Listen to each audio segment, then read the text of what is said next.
Here's 3 things you can do to have a better, more productive, more beautiful garden this season. The first thing is going to be measuring. Now, when you're first starting out, a lot of people make the mistake of putting things too close together.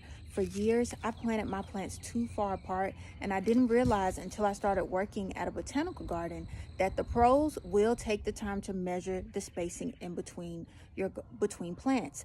And this is one, going to ensure that you're planting correctly, and two, it's actually going to make your garden look so much better. Having a uniform spacing between plants just make things look neat and orderly. So if you're about aesthetics, please don't skip this step. But also, if you're about economics and efficiency, you don't want to skip this step. For me, I was planting too far apart when I was just trying to eyeball it and be cool, and it was leaving space for weeds to come in, and I wasn't making the most of my space. The second thing you can do for a better garden this year is to plant flowers strategically.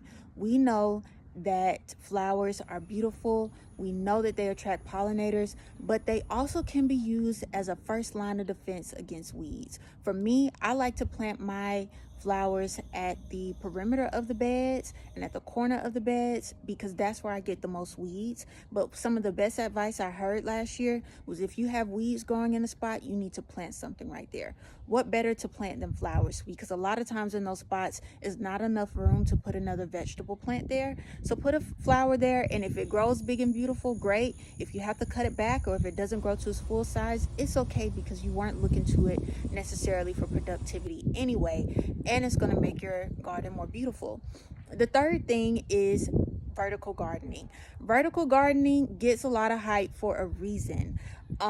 This is going to give your garden more airflow, and it's going to conserve space. I did a DIY one last year, but I've also seen some really beautiful like archway gardens, and you can add lights to them and make them really beautiful and magical. Live out your childhood, that type of thing.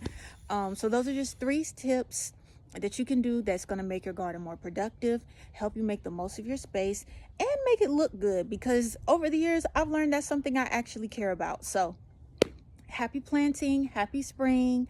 Let's go out here and have a great gardening year.